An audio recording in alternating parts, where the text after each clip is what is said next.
Assalamualaikum warahmatullahi wabarakatuh. Perkenalkan, saya Ninda Alfi Lutfia, peserta PPL Mandiri dari Rumah, jurusan Manajemen Pendidikan Islam, Fakultas Ilmu Tarbiyah dan Keguruan, UIN Wali Songo, Semarang. Di video ini, saya akan membahas materi pengelolaan perpustakaan, yaitu tentang klasifikasi perpustakaan. Langsung saja ke videonya. Kita akan membahas tentang klasifikasi perpustakaan. Jadi, apa itu klasifikasi perpustakaan?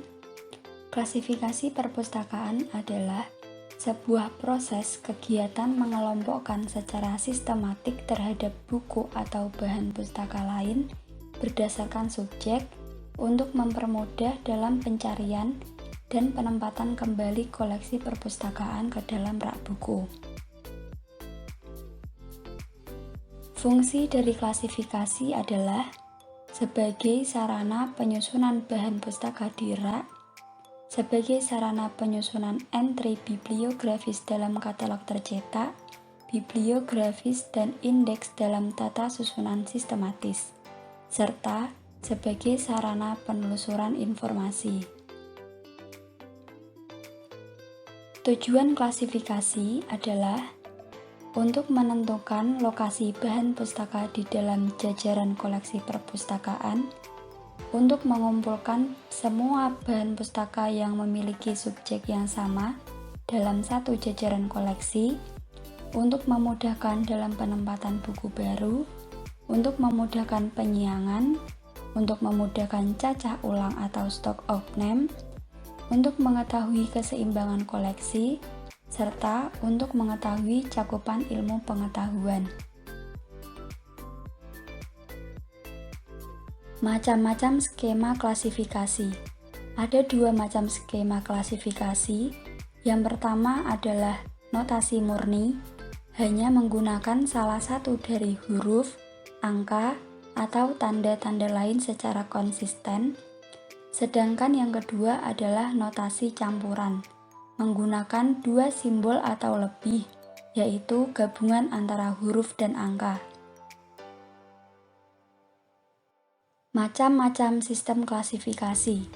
Yang pertama ada klasifikasi artifisial, yaitu pengelompokan berdasarkan ciri fisik, seperti bentuk buku, CD, dan lembaran kertas, serta bentuk lainnya.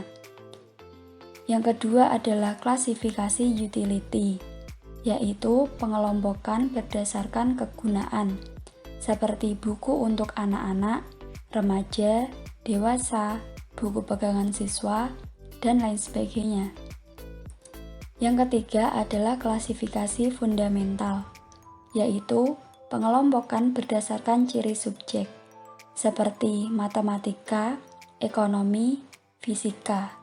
Dan yang lebih banyak digunakan adalah klasifikasi fundamental.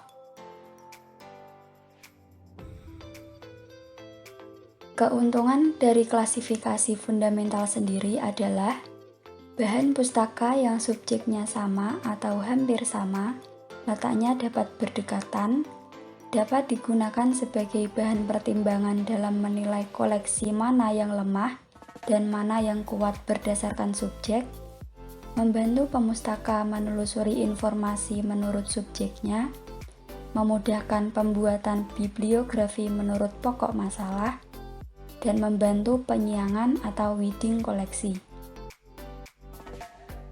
Selanjutnya adalah klasifikasi fundamental DDC atau Dewey Decimal Classification.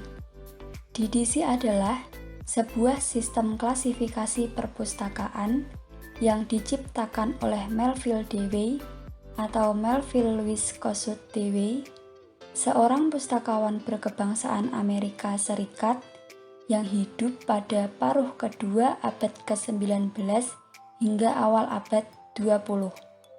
Sistem DDC menggabungkan sistem pengklasifikasian berdasarkan topik dan penomoran dengan sistem desimal. Sistem klasifikasi ini juga disebut dengan klasifikasi desimal atau persepuluhan karena perincian ilmu pengetahuan di dalamnya berdasarkan kelipatan 10. Prinsip DDC. Yang pertama ada sistematika, yaitu pembagian ilmu pengetahuan yang dituangkan ke dalam suatu bagan yang lengkap dan dilandaskan pada beberapa prinsip tertentu. Yang kedua ada notasi, yang terdiri dari serangkaian simbol berupa angka yang mewakili serangkaian istilah atau yang mencerminkan subjek tertentu yang terdapat dalam bagan. Selanjutnya ada indeks relatif yang terdiri dari sejumlah tajuk dengan perincian aspek-aspeknya yang disusun secara alfabetis dan memberikan petunjuk berupa nomor kelas yang memungkinkan tajuk yang tercantum dalam indeks pada bagan. Selanjutnya tabel pembantu yang berbentuk serangkaian notasi khusus yang dipakai untuk menyatakan aspek-aspek tertentu yang selalu terdapat dalam beberapa subjek yang berbeda. Yang terakhir adalah pembagian subjek. Sistem DDC, subjek-subjek dibagi dari subjek besar atau kelas utama menjadi kecil atau disebut divisi, lalu dibagi lagi menjadi lebih kecil atau disebut seksi, dan lebih rinci lagi yang terdapat di dalam tabel pembantu atau yang disebut dengan subdivisi. Selanjutnya adalah pembagian subjek DDC. Yang pertama adalah kelas utama,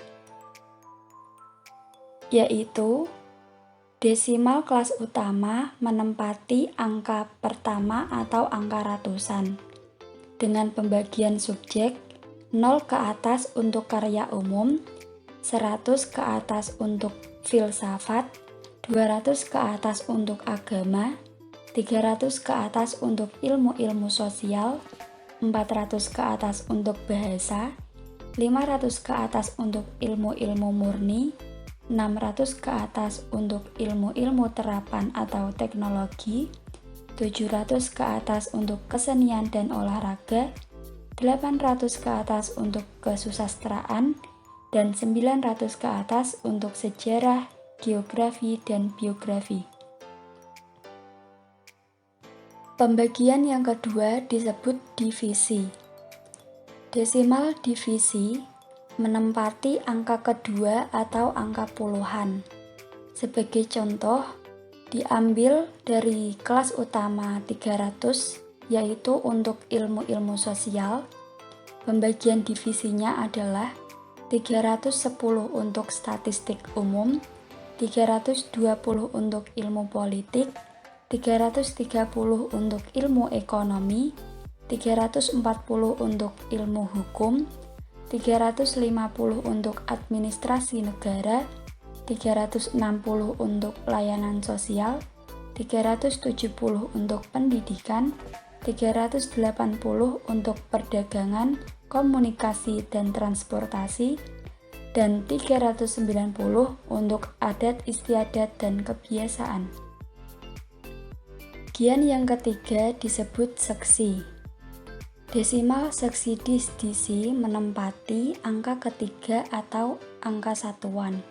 Sebagai contoh, kita ambil dari divisi 370, yaitu tentang pendidikan.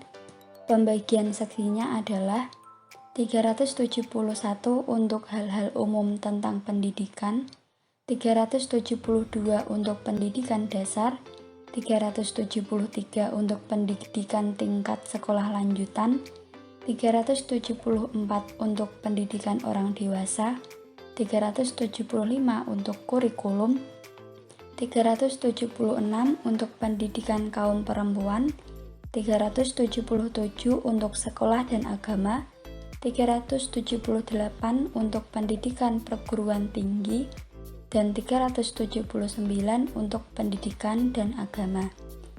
Setelah pembagian seksi ini, DDC juga dilengkapi dengan tabel pembantu yang berisi beberapa subdivisi, seperti subdivisi standar, subdivisi wilayah, subdivisi kesusastraan, dan subdivisi lainnya.